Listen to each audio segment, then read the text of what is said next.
So, Steve Rogers has morality and ethics kind of as his main tool, almost like his own superpower. And you can say for Matt Murdock the same thing probably with spirituality and religion. But when we're talking about our current popular culture, the United States is arguably more secular than it ever has been. Are millennials rooting religion? But Matt Murdock's faith is a very essential part of that character's DNA. It's kind of the thing that kind of sets it apart from the other Marvel Netflix shows, not even from those shows, but from everything else in the MCU in general. I wanted to bring you all together today and talk about just kind of analyze how Daredevil kind of uses the spiritual aspect of the character to its advantage.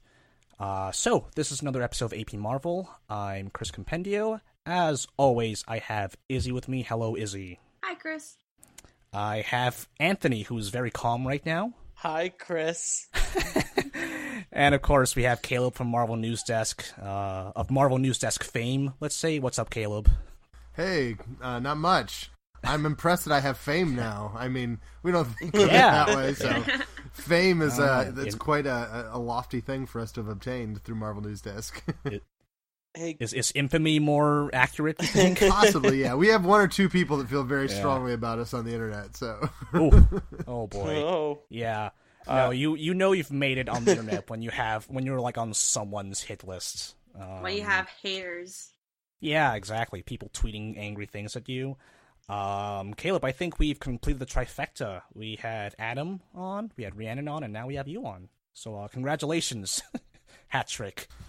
So I kind of want to go around the metaphorical room here. We're obviously all in separate places, but I kind of wanted all of us to talk about, if you're comfortable doing so, talking about our spiritual background, with our family, with our, wherever you may come from. So can we start with you, Anthony? Yeah, sure. I'll just one quick note, because I know people may probably be upset at this. Chris, the way that you said millennial sent me to a fucking spiritual plane, man. What did I say? You said millennial, and it just made me feel like that must what planet am I living on? So Okay. I'm from New York. I grew up in a very Italian family. And I went to an all-boys Catholic high school in the Bronx, Jesuit Catholic high school. I have to make that distinction very clear. The Jesuit priests are, as I like to call them, the dank priests, because they're the only priests that are smart and care about knowledge and information and about teaching. Our current pope is a Jesuit. Yeah. That's kind of my background and stuff. Would you say you were still religious in any sense of the word to this day in the year of our Lord? I don't know. It flops around a lot. I don't know. It's like life is weird. Existence is weird. Like sometimes sometimes I'm a nihilist, and sometimes I'm just like, maybe there's a God, but I don't follow weird traditions that only existed for 2,000 years, because some people after a guy who existed said we should write these down and do them. So what you're saying is that you would not have a Bible verse in your Tinder bio? Yes. maybe as an ironic joke about Tinder Bible verses in Tinder. But I like Jesus, the ideas of what Jesus is, where the he's concept of Jesus, a brown socialist the idea. From the Middle East, who likes minorities and outsiders. Yeah, that's pretty cool. That social justice warrior, Jesus Christ. What are we gonna do about him? Preferred social justice warrior? Jesus Weist. You almost had it. What was that last word again? Weist. It was just Christ, but with a W. No. Remember when Gonna he give told me me crap about millennials. All right, we're gonna move on. Yeah, Izzy, tell me everything about your life. Oh God. Okay. Well, my background's pretty similar to a little bit similar to Anthony's. I was raised in a Filipino family. Filipinos are also known for being very, very devout Catholics, and that definitely was the case for my family as well. My grandmother loves the church. Back in Manila, she went almost every day. Oh shit. And growing up, I was almost expected to have that faith as well, and I do. I still go to church every Sunday in college. I also went to a Catholic high school, which actually, fun fact, was closely related to Anthony's Jesuit high school. Fun fact. Okay. It's all connected. Yes, exactly. And that's pretty much it. I think that amongst my friends, I'm mostly still the one who still goes to church a lot, prays, still follows that faith. I can often feel like, for the most part, like the Roman Catholicism is a lot about love and just acceptance, and I think sometimes that gets lost today amidst all the politics, and I think sometimes the church has gotten a bit lost from that, but our current Pope is great, I think. It's just people. Do you ever get any crap from any friends for still going to church out of curiosity? No, I remember the only time it's really distinctly happened. It's just been like, oh my God, like that's a really long time, because I've been going to church my whole life. And it's mostly just like a throw off, like they're like, huh, I haven't been to church in years. I actually wrote an article about it in my university's paper. The university that Anthony, Chris, and I all went to school at some point. It's primarily Jewish, so there are not a lot of Catholics on campus, and even in my high school, it was a Catholic high school, but not everyone there was extremely, extremely devout, and often it was just, it was a high school, people really believed whatever they wanted. Right. Yeah. Yeah, I'll explain why I asked that question when we swing by me, but I met some of the Catholics at CMU. They were talking about race issues, and the white kids didn't get it. So that makes sense. Like with all issues. Caleb, give us the tell-all about your background as the elder of the quartet over here. I just want to... Yeah, so I was interested in this. I don't talk about it a ton on Marvel News Desk, but my real job is that I'm a pastor. Like, that's what I do for a living. I preach every Sunday. And you guys don't have to change, okay? Sometimes people freak out. Like, it's really okay. I'm used to curse words. It's not a problem. That's kind of cool. That's kind of cool. That's what I do for a living. I grew up in church. Obviously, went to college. My bachelor's degree is in biblical languages, and I've got a master's of divinity. So, I've got the academic side of religion as well. I'm kind of the least qualified because I'm not Catholic. I've been Protestant my whole life. I did take a 1-hour seminar on Catholicism in graduate school, so I have some academic knowledge. Also, though, oh my God, I live in New England, and so even though we're a Protestant church, a good chunk of the people that go to our church used to be Catholics.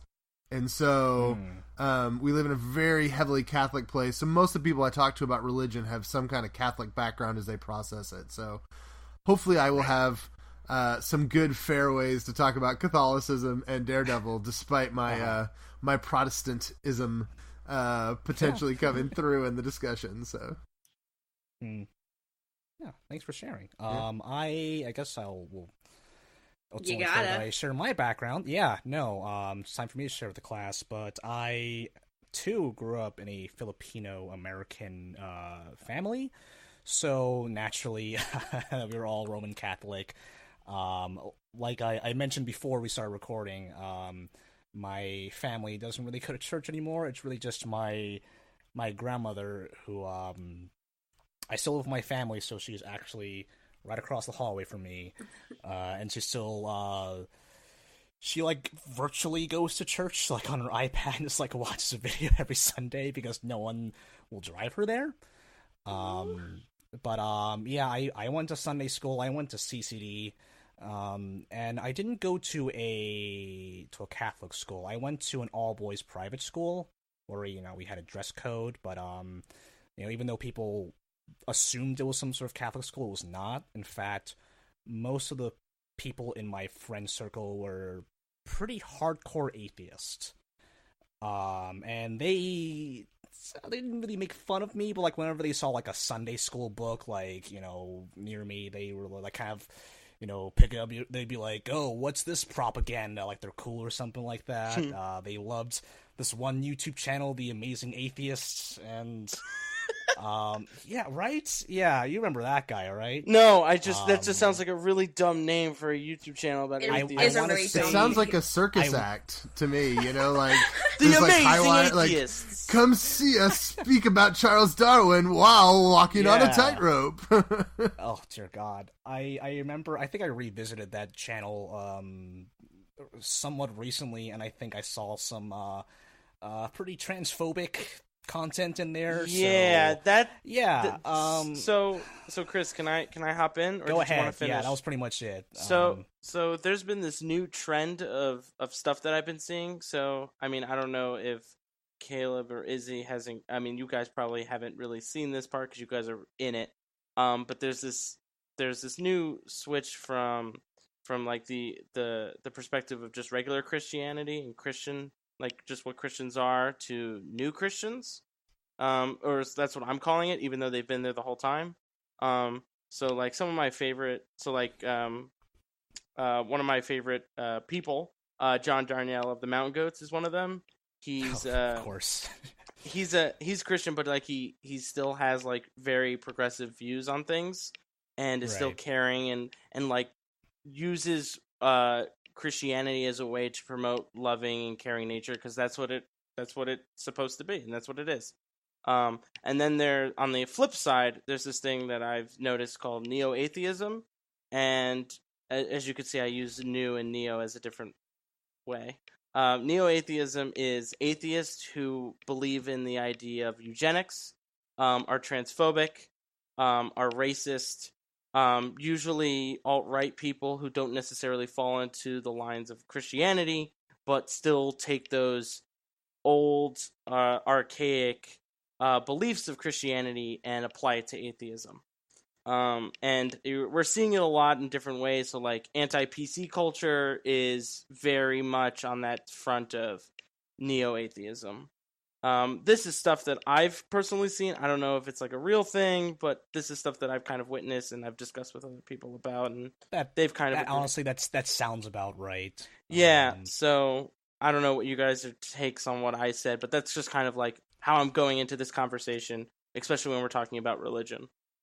Yeah, especially how, like, what the perception of religion is in this day and age, and in this country that we live in. Yeah, like, I don't like referring to myself as an atheist because I'm not really an atheist, but that's not it's kind of has, like, its own, like, taboo now when you describe yourself, especially on the internet. Yeah. I mean, when it's, yeah, go ahead, Caleb. I was just going to say, as far as your description of Christianity, one of the things I was reading about recently is even the term evangelical is going to change on us, because, we generally, I mean, when you think of evangelical, you think of some white guy with a Confederate flag on the back of his truck. I mean, a lot of people do, right? There's like this perception of evangelicalism as Southern American conservative politics, all that stuff. But the reality is something like 30% of all Americans that call themselves evangelicals are Latino. And obviously they are going to have slightly different political perspectives than sort of what you assume when you hear evangelical. And so even the, Izzy and Chris were talking about sort of the Filipino experience being connected to Catholicism. as we become a more and more diverse country, most of these ethnicities that are becoming more prevalent in the country, or nationalities or backgrounds, tend to have Christianity as part of them. And so we're going to have to radically redefine Christianity just on a racial, ethnic perspective pretty soon. And so, yeah, I think that's helpful that these are very diverse things, right? There's a billion Christians in the world, so there's going to be a very diverse group of people that will have that title. Yeah. Yeah, in the same article I'd written for Carnegie Mellon, I'd mentioned how these days, religion and race are very closely tied together. Like, we mentioned, like, Filipinos and Christianity. Like, Anthony mentions Italians and Christianity. The obvious, like... Oh, yeah. like, the obvious, like, you know, and Hindu and Indians. I could go on and on. But there is also an association between, you know, white, even, like, at the time, like, in this article I'd read about, like, white evangelicals sort of associated with, as what Anthony's describing, neo-atheism. Yep. And oftentimes, like, I think there's also, I mean, I can speak for sort of my experience. I know, like, during when gay marriage was still being legalized and it still was a hot topic, you know, I was on the belief, you know, love is love, and I think that, you know, you should marry the person you love. I know some of the older people in my family didn't think, you know, they accepted that love is love argument too, but they did have that belief that marriage was still between a man and a woman. And so trying to consolidate that for them was a little bit hard because they were just used to these traditional beliefs. And so I would argue that you definitely have your neo-atheists, your new Christians. Like me, like when you had described me like a new Christian, I thought I had just like said how like they promote like love and acceptance like just a couple minutes ago. And I guess sort of the traditional Christians who are trying to transition out of that neo-atheist image that they share, that like still uphold like some Christian tradition, like some of the Christian traditions, but do so in pretty not great, sick ways. And so then you have the traditional Christians trying to sort of embrace and learn more that's about this new Christianity, which is a great thing. I think that's rare. One of the things I've noticed is like my girlfriend's parents will say will like clarify with evangelical, because that's kind of like what they're surrounded by. So like also I'll hear my girlfriend's father talk about Caleb, before I say this, what denomination of Protestant are you? Well, you don't need to worry about it. We're kind of non-denominational, so we have backgrounds in the American Restoration So every movement. time he's in a Walmart, because he's like in the middle of like nowhere, Pennsylvania. Anytime he's in a Walmart, they'll play like Christian music, and he'll say, "Those fucking Baptists," and he'll get because he gets really upset at Baptists and evangelicals. So like he'll like make those two distinctions. So, like, people who are more open to things in rural communities and are seeing, like, certain sects of Christianity being very conservative socially, they're more likely to target... They're not necessarily targeting, like, Latino evangelicals, but the white evangelicals. Just putting that out there. Just, like, seeing that perspective. It's very frustrating for me because for demographic purposes, I don't really like if you're just doing demographic research. Is a demographer a word? Anyone, somebody who does demographics would probably categorize our church as evangelical, but within sort of the political perspective, our people again, we're in New England. They're very politically liberal, progressive people, and so they're like when people say, "Well, are you guys evangelical?" I'm like, some guy who's doing the census might count us that way, but we don't vote that way. Most of our people, anyway. Some of them do, but not most of them. So it gets real weird. Yeah, definitely. Labels and identity. It's all kind of in flux right now with all of these cultural changes. This is honestly an education to me. I can't even keep track of a lot of this. So I feel like we've laid out a lot of pieces that we can kind of play around with. So let's kind of get a little deeper into Daredevil. Mm-hmm. And I would ask all three of you if you would interrupt me if I say anything that's like not like accurate about, because I do not know too much about the comics. So I mean, I was just doing some preliminary research today, and I ran into this article that was pointing out that is it true that Frank Miller was the one who kind of gave him that spiritual trait in the comics? Does that sound right? Are you talking about the director of Mad Max Fury Road? No, that's George Miller. Frank Miller. I'm talking Frank Miller, like Sin City. Yeah, I know. Like... I'm just making that joke because I think I realized that Frank Miller and George Miller are two different people on this podcast. Yeah. Okay. So I couldn't answer that, to be honest, because I don't know if anybody hardly reads Daredevil before Frank Miller. Like, Miller was so revolutionary for like defining who that character is. That I know I've read old Daredevil, but I stop at Miller. Like, I don't go back to like the Lee days, and he was kind of a bit character before Miller sort of brought him to prominence in the 80s. So. Interesting. Yeah. Okay. So he kind of helped Daredevil be born again in a way. Is what we're saying, right?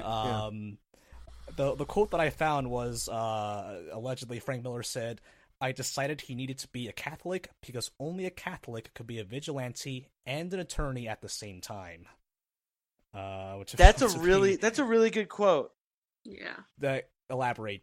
I don't know. I feel like there's like a level of like light and darkness inside of like someone who, like, I don't know. For some reason, it reminds me of this, like if you think about, like, if you go back to the Bible and you think about Jesus, going into the temple and freaking out and flipping up all the chairs about like all of the what I think it was like the rabbis and the priests that were in the temple who were basically selling away religion as like some sort of commodity, and it's like, this isn't what it's supposed to be, and basically making a mess of things, like. And then you imagine, and then you like juxtapose that with the Jesus of like caring for the blind and caring for the sick. It's like you have the vigilante version of like the violent person who these things must get done, and then you have the person who goes out of the way, who is just doing like the caring, like lawful thing to do. Does that make sense? Yeah. Yeah. I think like and like there's a bunch of other things that like that Jesus does, and that represents of like doing things that are right even though that they're not legal. Like, that's essentially what he did through the whole process. Like, what he was doing was to the people of Jerusalem. Hell's Kitchen. Jesus. Sorry. What Jesus was doing was like basically illegal, and people were okay with it. So that's just part of my thinking. I mean, there's way more than just Jesus when it comes to Christianity, but yeah. Sure. But basically what we're saying is that Daredevil's Jesus, episode over. No, it's bye, guys. I want to hear Caleb's thing. Yeah. I process that quote really differently. I mean, so I'm kind of looking at it from a Protestant perspective. Like, I hear Daredevil has to be Catholic. And I'm like, well, why couldn't it be some generic Christian? Why does it have to be a Catholic Christian? And for me, it's sort of there's I don't know, you guys, I'm not trying to slam anybody's beliefs, so tell me if I'm not fair on this, but go ahead, I find that Catholicism has allowed for a certain duality, in part because its relationship to the government. So the Catholicism for hundreds and hundreds of years was connected with the government and the king.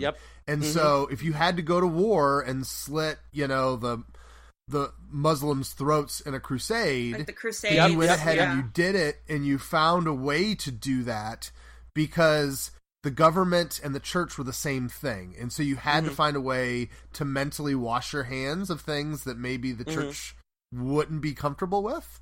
Whereas Protestantism comes up in the context of being sort of anti-government, Obviously eventually the Germans become Protestants and the government gets connected. But early on, it's an anti-government, anti-establishment thing. And so you're pacifists and you're like extreme wacko, we're not going to fight back Anabaptist movements come out of the Protestant side, not the Catholic side. Gotcha. And I think over centuries, it creates a moral world that a vigilante would live easier in Catholicism, I think. This may be a bad example, but I think of the Mafia, right?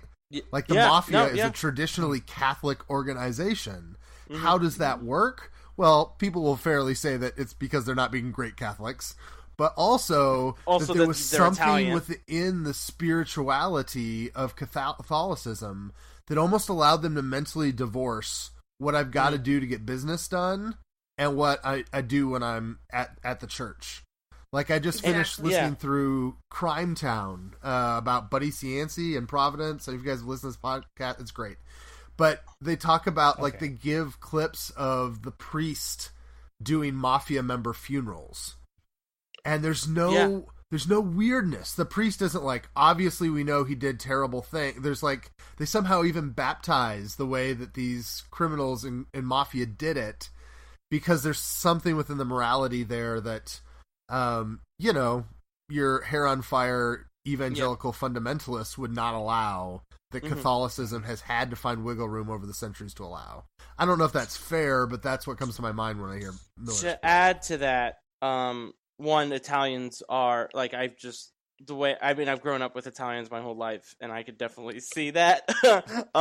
Just like the way that certain things are said and done, it's like, and then, like, they immediately, after they curse, they immediately, do the sign of the cross because that makes sense. But one of the things that like flipped in my head as you were talking was one, guilt.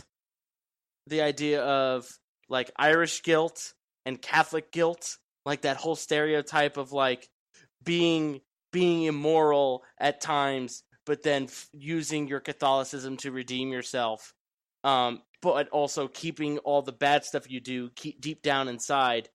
That's very Matt Murdocky in, like, what he does and says and how he acts and feels. He's guilty about all the bad things he does, but he knows he needs to do right. Yeah, I think Foggy, in the show specifically, might have pointed that out, like in the episode, Nelson v. Murdock. I think that's what Nelson points out to Matt Murdock when he finds out he's Daredevil. Like, you're just, like, we're attorneys, we're the law. We can't go around making our own law. But I think this quote emphasizes that only Catholic could be a vigilante and attorney because of that aspect that we make our own law. I guess Caleb, I think I definitely agree with what Caleb was saying, how only a Catholic, can use that judgment to know when to be a vigilante and when to do good and sort of have that balance. I definitely think it also applies. I know, like, Caleb, you were mentioning, like, you were saying, why not Protestantism? And I think it's just also the all-encompassing, like, the sort of a Catholic religion. The Catholic religion is very, very old. Like, you mentioned, 2,000 years old. Traditional. And it was a big thing. Essentially, there was a massive uproar in the 60s or 70s when the Pope said, no more Latin. People would basically back then, people would go into a church and not understand anything that they would hear. Oh. You would have to know Latin to get something out of church. Yeah, that's fair. Vatican II is when they allowed the vernacular. I think it was 1950 something, but that's it. Oh, okay, yeah. So it wasn't 70. It was. So in the 60s and 50s, people were flipping out. Yeah, like there were still some. I know there's still like some Latin masses around, but they're mostly English now, so people can understand them. But yeah, I think you definitely see that sort of own nature law in Matt's sort of personality. It's definitely explored more in season 1 and then sort of tested in season 2, but not as much as other storytelling aspects were explored in season 2. That's my take. Yeah, and can we talk about more? Oh, go ahead, Caleb. Oh, I was just going to expand. I think that guilt thing is really interesting too, and that it is really a Catholic guilt, right? Like, if Matt, you mentioned Baptist, right? If Matt is a particular kind of Baptist, when he beats up a bad guy, he goes, "Well, you know what? I'm saved by grace. I made a mistake, whatever," and he moves on. Right, but within Catholicism and some of the like processes of penance and some of the other more ideas, it sticks with him. He's like, "Oh, I have to redeem myself now." Not like I have to be redeemed, but I have to redeem myself, which I think is we see across popular culture and even people I talk to, like that Catholic guilt is a thing that makes Matt Murdock the character he is, and he's not that. If his relationship to the divine is kind of more like, hey, I've been born again and I'm clean and it doesn't matter, Yeah. So I'm kind of wondering, I'm trying to figure out where to go from here because I feel like we're answering a lot of these questions. Yeah. Does anyone want to talk specifically about the numerous confession scenes that the Netflix show has? What is it? Father Lantom, I think is his name. Yeah. Well, like as we've been. Yeah, go ahead. Sorry. As we've been mentioning, like Father Lantom lets Matt express his Catholic guilt. At one of the first scenes is Matt confessing to Father Lantom for not what I've done, but for what I'm about to do. It's not how this works, but yeah, like sort of Father Lantom sort of acts as sort of Matt's reminder on his spirituality, I think. Because, throughout everything he does, like Father Lantom theoretically might have known who Matt was from the start because of all these confessions and just from knowing Matt for, I think, has he known Matt his entire life, Father Lantom?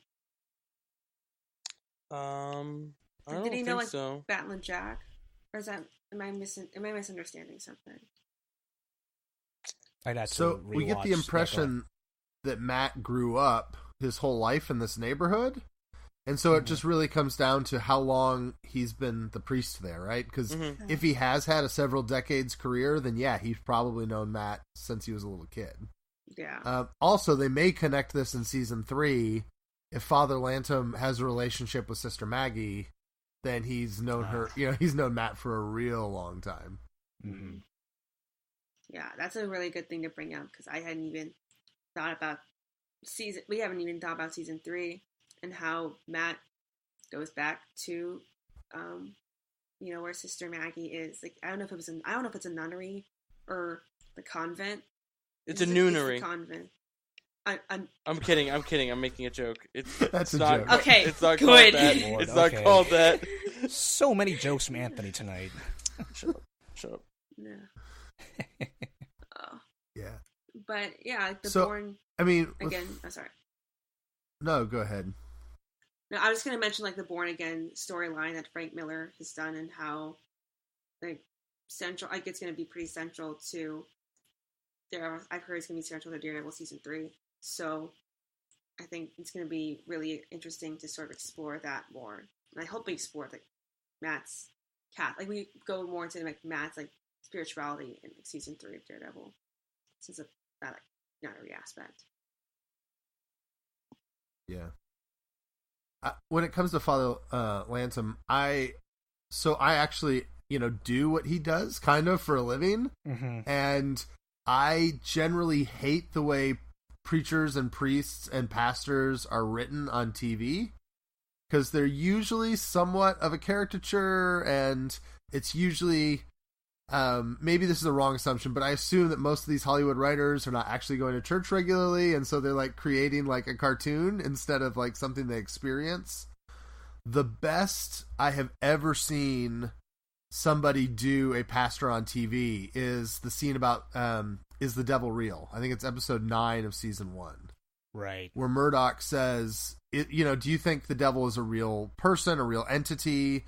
And this is a real question. This is something that I deal with frequently, where people sort of take this idea of like personified evil that they see in the Bible, and they're like, is that is that a real thing? Is that an old wives' tale? And as a preacher, you're kind of, at least from my perspective, I'm always balancing a line between, I'm a modern person, I care about things like modern science, and, I want to be reasonable, but I also have scripture that describes something in front of me, and so how do you do that? How do you balance it? And he tells that incredible story about, I think it's the Rwandan man that took care of everyone in their town, and he was the priest in that town, and the warlord kept sending people to kill the man, and they wouldn't because he was so good. And then the warlord comes and cuts off the man's head, and he said, I realized that day the devil is very, very real.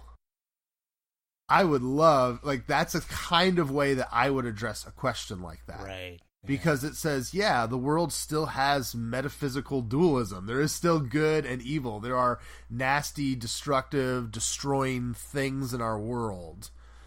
But that we even cheapen it and make it a joke when we make it like a red dude with pitchfork and horns. It far more often looks like a Rwandan warlord. And the way that he deals with that very spiritually sensitive in a way that really is not negative towards traditional scriptural descriptions of Satan, but also is pastorally adept at talking about what Matt's talking about, and is based in real lives and real circumstances and real politics. That is my favorite pastor scene in any TV show I've seen. It is just perfectly written, and I love it so much. And I don't know if that helps our conversation, but I think it's great. It's clearly been well researched and well written, I think, by the team at Daredevil.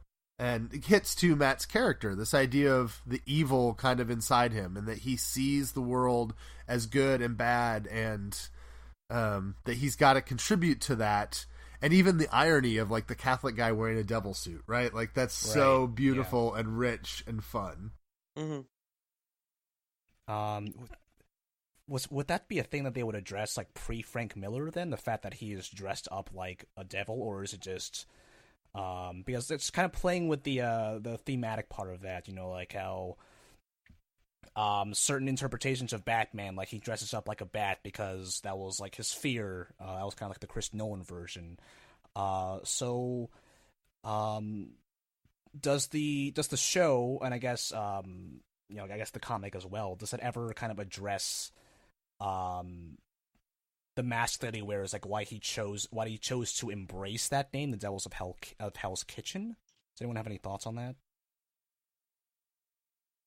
I'm trying to think. I feel at least for the comics, if Frank Miller gave Nat Catholicism during the 1990s and Daredevil before then, I think at least in the comics, Daredevil sounded like a cool, catchy superhero name, and then Frank Miller really must have taken it his own, it just sort of made it his own, right? Which is great. I don't think X-Men didn't start off as a civil rights metaphor. That came later in the I don't think that's what Stan Lee had in mind. No, I think Stan Lee, when he specifically made Magneto and Professor X, he was just that person is Martin Luther King and that person's Malcolm X. He specifically said that, I think, in his out loud in public. But even back when he created that? Because... I'm making a joke again. He definitely did not do that. Jesus, Anthony. Well, so that is not. I will say there was a series of interviews on a VHS for Pizza Hut back in the day when the animated series came out. And I know because I watched them 8,000 times as a kid. Okay. And I forget who it is. It's Scott Lobdell or whoever, one of those X-Men writers, asked Stan if he did it on purpose, and Stan kind of takes credit for it. He's like, "Oh yeah, we were trying to totally make it a civil rights thing." So I think he has at times suggested that was done on purpose. I guess we can take his word for it, I guess. But man, that's sure. Pizza Hut VHS. That's a great academic source, I guess. Yeah. So I liked what you were talking about, Caleb. So that moment felt very authentic to you. The Father Lantom scene. Yeah. So, and I think that's a really great thing with the Netflix Marvel shows. Jessica Jones and Luke Cage feel very authentic, based on the the creators that are behind those shows, so they're able to talk about the issues that those writers want to in a very realistic way, despite all of the fantastical elements, all the sci-fi elements. And I'm kind of curious with Daredevil specifically because they're always changing hands with the show. You know, it was Drew Goddard, then DeKnight, then Marco Ramirez, and I forget Doug Petrie. Doug Petrie, yeah. Do you feel there's any, and this is kind of a two-part question, do you feel there's any consistency on how Matt Murdock's spirituality is depicted throughout the first 2 seasons of Daredevil plus The Defenders? And do you think there's any sort of arc, any sort of journey that that Matt Murdock went through relating to his faith? Is there anything that you tracked through those 3 seasons of television? I think it was the most cohesive in season 1. I think in season 2 they kind of reduced it to Matt Murdock doesn't kill because of his Catholic guilt, like of just who he is as a Catholic, and that's I know at the very least, like, thou shalt not kill is a commandment. I think in the Defenders, that sort of basic mentality of Catholicism sort of transitioned into a bit more when he was deciding what to do about Elektra, but I know obviously since it was since the Defenders was more of an ensemble show, I think Matt's focus, that focus was sort of like taking a back burner to focus on the ensemble aspect. I think the second part of your question was it done well, right? Or what? No, sorry, what arc is there? Yeah, pretty much. I think what I see it mostly is that it's really a battle between Matt's Catholic spirituality and then like just his further descent into really embracing Daredevil for what the Punisher says he is, like, you're one bad day from becoming me. This promo image of Daredevil with like the bloody teeth just smiling always sticks out at me because it's just feels like this almost haunting image of what Matt is almost trying to avoid. He never wants to go really, he never really wants to push past that like boundary of just fighting for the sake of fighting and killing for the sake of killing. But it's what he's drawn to do anyway, but he just has learned not to kill. And I think it's been interesting to explore throughout, and it's always nice that the show, each showrunner who picks it up, it's like sort of touches on it a bit more, but it's definitely been dulled down since season 1, which is kind of disappointing. Yeah. I mean, the excuse that I give them, and they maybe didn't mean to do this, but I give them the out. I have always taken Elektra is the actual devil in Matt's life. Like, Elektra is the tempter who takes him away. And I know that plays into, like, traditional female temptress, like, models and archetypes that maybe we're not comfortable with. But when you look at Matt, Elektra is always about taking Matt away from his support, right? The more he's around her, the less he's with Foggy. And the more he's around her, the less he's with Karen. And another piece of that is he stops going to church and he stops talking to Father Lantom because Elektra wants to unmoor him from everything that provides stability in his life because she likes him wild and crazy and in the end violating his own principles, right? She's the one that wants him to murder people instead of just beat them up. Wow, yeah. And so she is like, and she even practically carries a pitchfork with her, right? Like, I don't know if they did that on purpose, but I think she is meant to be the siren that calls him away from like a stable, normal life. It's why I hated the last episode of season 2, where he's like, "Let's run away, Elektra, I love you," and they kiss, and I'm like, no, she is bad, Matt. She is bad. She is bad. She is bad. Like she reminds me, and I know it's like, you know, the stereotypical bullshit of like the female temptress, as we already discussed, but she reminds me of like alcohol abuse, and then like you get past it, and then you go to Alcoholics Anonymous, and then it comes back. And what do you do when it comes back? Yeah, it ruins everything. So like it ruins all of his relationships. It ruins his crime fighting. It ruins his love life. No, well, I mean, yeah, but it also ruins his law firm.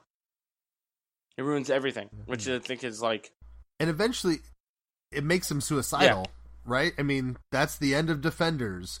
Is I am so intoxicated with Elektra that I'd rather die than not be with which her. I think is how. And so I think it'd be interesting if season 3 is him coming out of that. Sorry. No, I was just gonna say it's about addiction.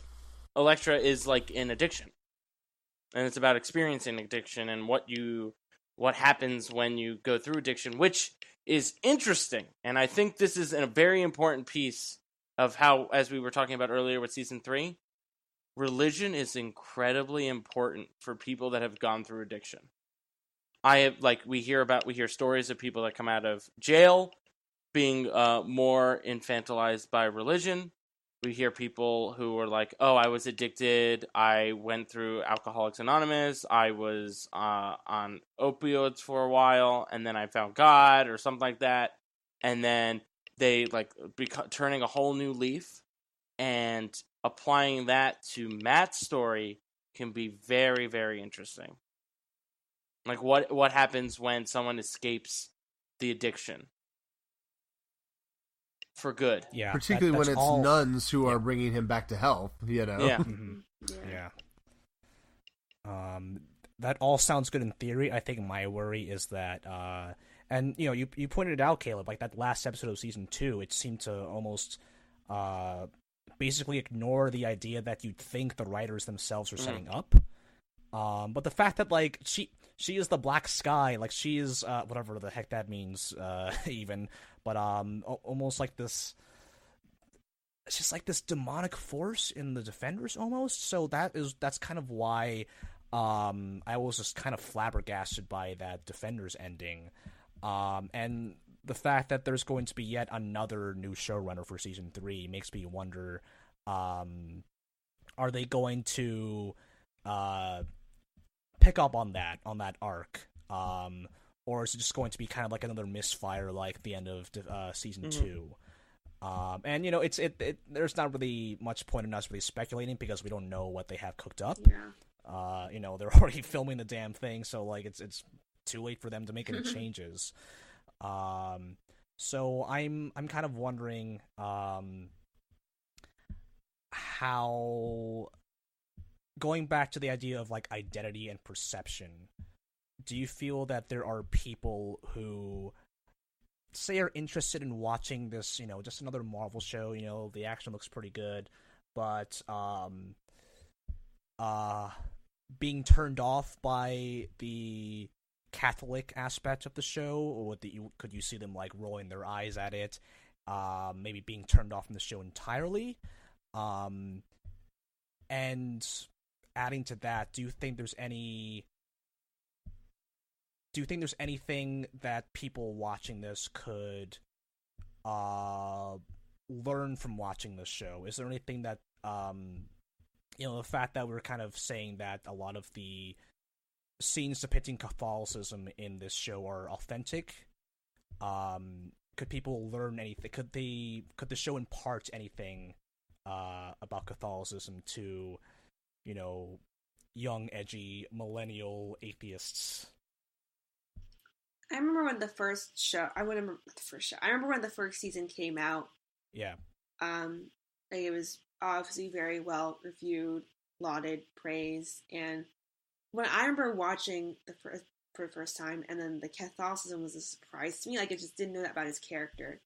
I think the Catholicism is not a turnoff for people. It's just it's just sort of the same thing I had expressed earlier with my friends. Like, oh, that's cool. Like, you're Catholic.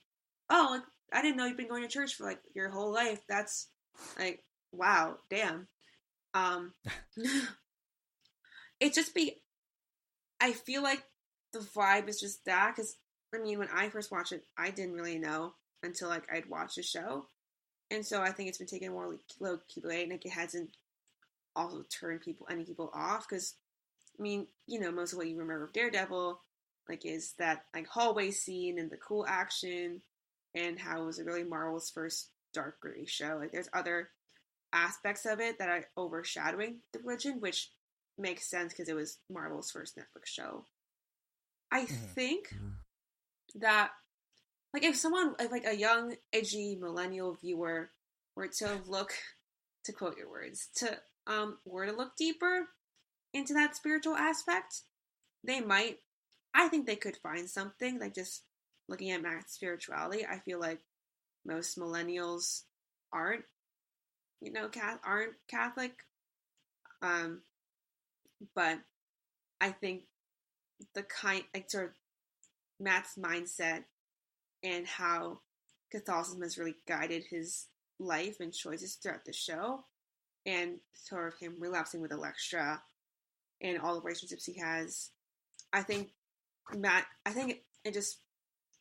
general, it just makes Matt a good role model and a good character to explore, because he does good things and he has faults, and I think the Catholicism makes him more well-rounded, if that makes any sense.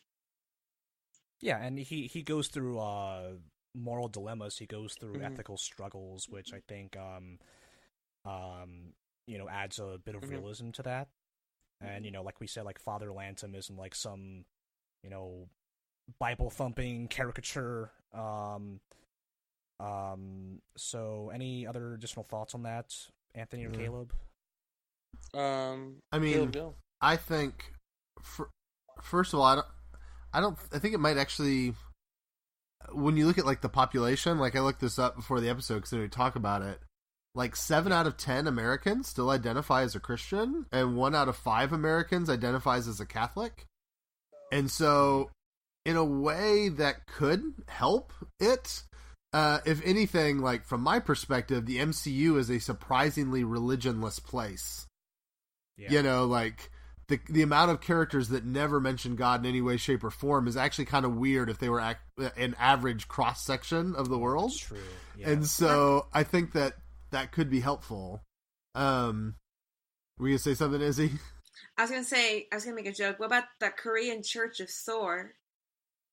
In an Easter egg somewhere. Wait, yeah, and there was. Wait, what? Like, it was there's a Church of Thor. Where is it? Oh my god, is it? I want to say it's Homecoming, or like. Yes, it is. I vaguely know what you're talking about. Oh, okay. I forget which movie, but yes. Was it Homecoming? Yeah. The only other references I can think of is, Runaways has the weird cult religion in it. Oh my god! Wait, the Church of Gibrim. Yeah. Korean Church of Asgard. Yes. Yeah. And then Cap also, the where I come from, there's only one God, right? Right before he goes to fight Loki or whatever in Avengers. Yeah. But yeah, so I mean, I think that could be helpful. I mean, generally, my approach to it, we always say that my first job as a pastor is to convince people I'm a normal person and not some kind of weirdo, like that's just my job, is to make Christianity look palpable for normal people. And I think Father Lantom does a great job of that. He is an intelligent character. Matt can't pull any crap on him. He constantly is calling Matt on sort of this BS game that he's playing with him. And so he's strong, he's principled, but he's not inflexible. Like, he is a great representation of somebody who's religious but still a normal person.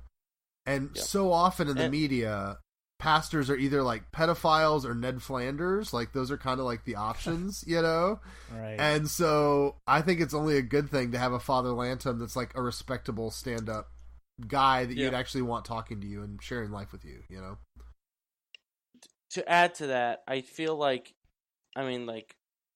Catholicism as a whole for Matt is very much like separating the I don't kill mantra that we see and also with Batman, and trying to separate the two of like, oh, he just doesn't kill because he just doesn't want to kill. It adds another deeper level. So, okay. Little tidbit. Yeah.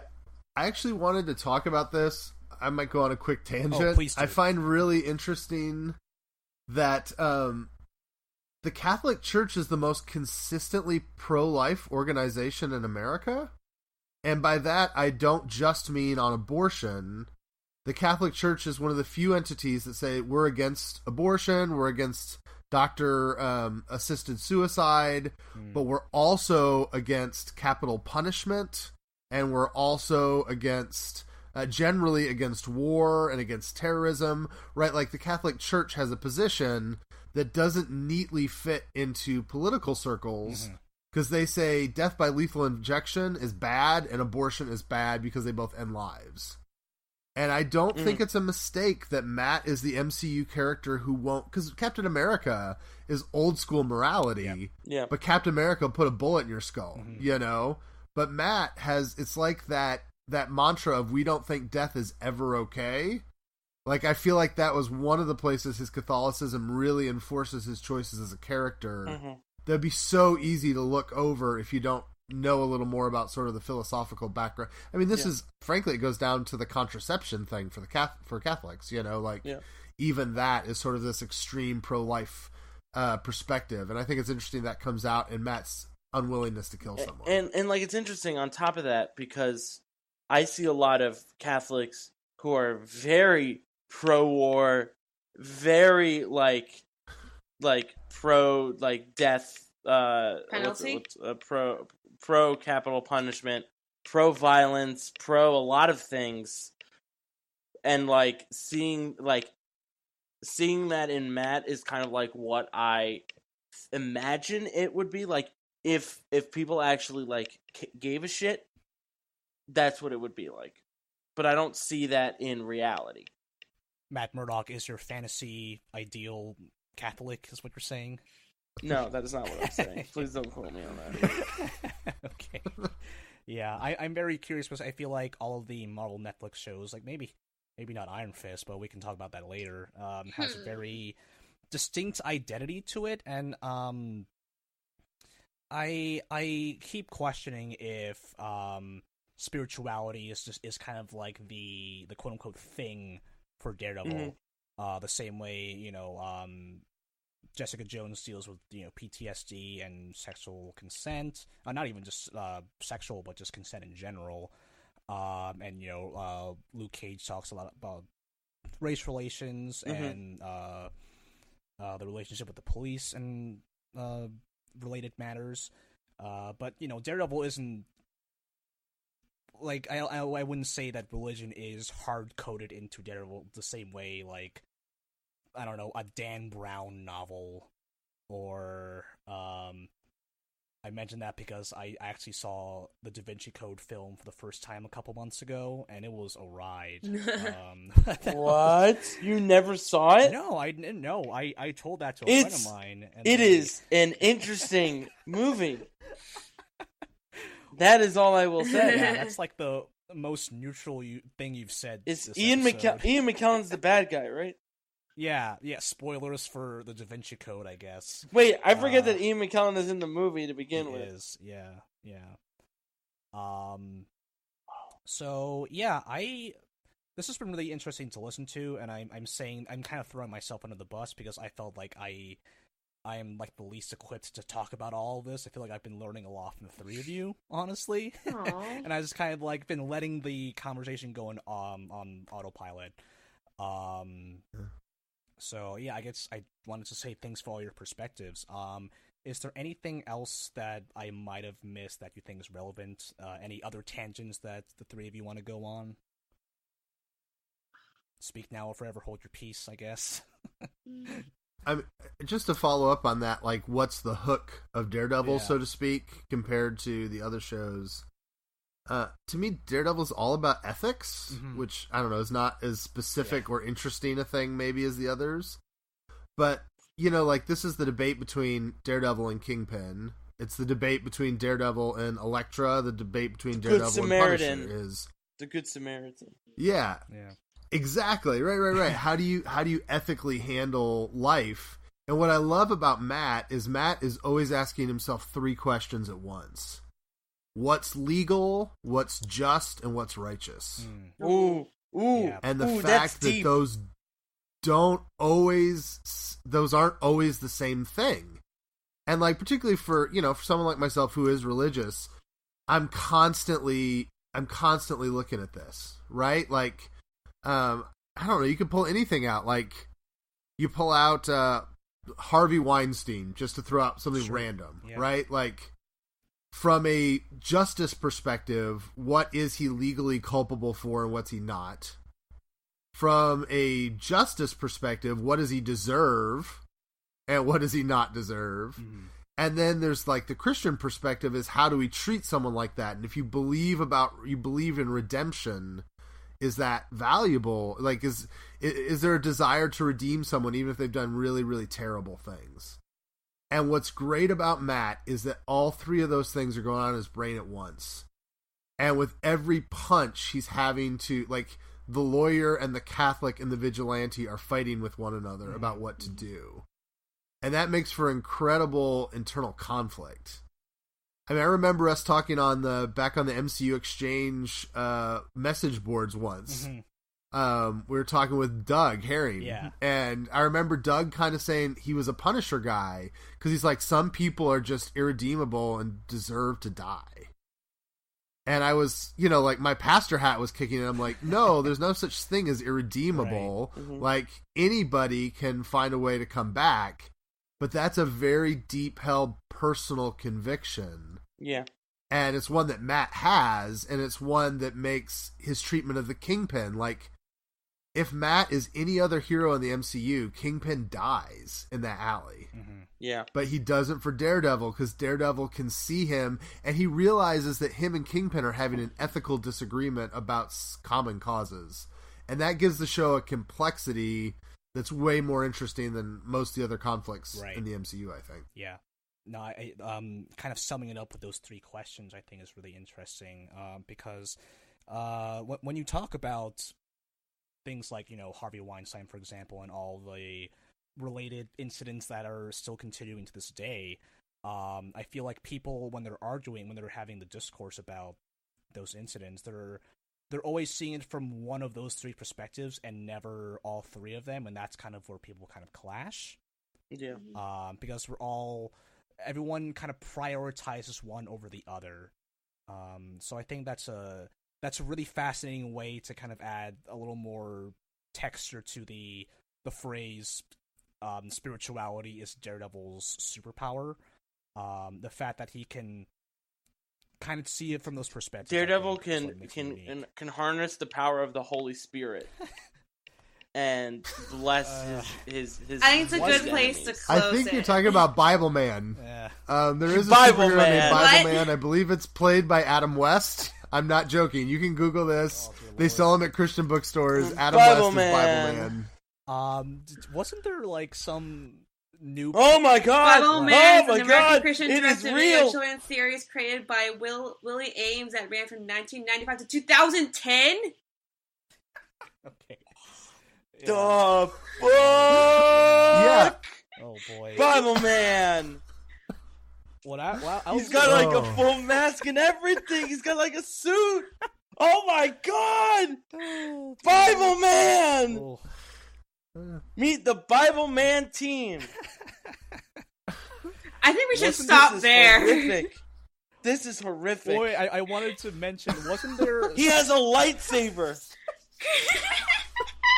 What color is a lightsaber? I believe that's the sword of the Spirit, to be accurate, but yeah. Yeah. Chris, what were we going to say? The Jedi are Bible like Man, Genesis. Knights, Divided wizards. we fall. Yeah. Bible Man, Genesis. Jesus, our Savior. A fight for faith. Terminating the toxic tonic. Stay tuned for next week on AP Bible Man. We're actually going to transition. This is my fault. Animated adventures. Silencing the gossip. Isn't one of Superman's new weaknesses is the power of defeating prayer? the shadow? The Anthony, doobie. Stop right now. Isn't the power of prayer one of Superman's newest weaknesses? Am I incorrect in saying that? Because I could have sworn I saw that. Power prayer. Yeah, I could have sworn I saw. I think you're right. I forget what that was about, but I saw that. Yeah. Oh man, Superman's got nothing on Bible Man. Superman's new weakness is the power of prayer. Caleb, what were you about to say? One other stupid tangent I was going to go on real quick. Sure, please. We talk about spirituality on Netflix. Mm-hmm. Iron Fist would do real well to actually sit down and talk to somebody who understands Buddhist philosophy. Oh, yeah. Please. Because, like, Danny is the least, like, Zen. I don't understand Buddhist philosophy greatly, but he's the least Zen person, and, like, it makes no sense that someone would study anything remotely close to Buddhism and be that frantically messed up. It seems like that is one way that show could have improved itself, is to have done similar spirituality, philosophical backgrounds to their character as Daredevil did. Yeah. Bible Man Jr., thankful for Jesus. God loves everyone. Bible Man reemerges May 12th, 2017. Bible Man Genesis. Silencing the Chris, Queen. Anthony, Again. Caleb, what are your handles? Edit this, right, Chris? I could edit this. This could be Bible Man, okay. the animated adventures. Chris, Anthony, lighting Caleb, up what are your the handles? Shadow of doubt. You can find me on Twitter at Compenderizer. Tony screams so loudly that I think he broke his mic because we can no longer hear him. Anthony's at the God, Pizza Taco. Hold on. Yes. Bible Man, Fight for Faith, live. You It can is find Anthony live. Peone at the Pizza Taco. Oh my God, it's live. On Twitter.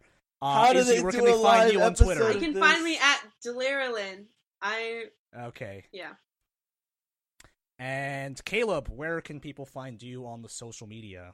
Yeah, I do all my Marvel stuff at Twitter at Caleb A. Borchers, Borchers. And thanks for having me on, guys. It's been fun. I enjoy mixing my real life and this life. So Yeah. And remember to everyone out there, Bible Man is watching you masturbate. Follow us at Marvel News Desk on Twitter. Thanks. Donate to our Patreon. Thanks again to Steve Malder for that awesome jazz track that we play at the beginning of every episode. And Anthony, play us out. Bible Man is coming to a theater near you this Sunday night. This coming soon. This Sunday. Bible Man. Get your tickets now. Bible Man. The music's gonna be drowning this out. And just Bible Man. Yeah, okay. Goodbye, everyone.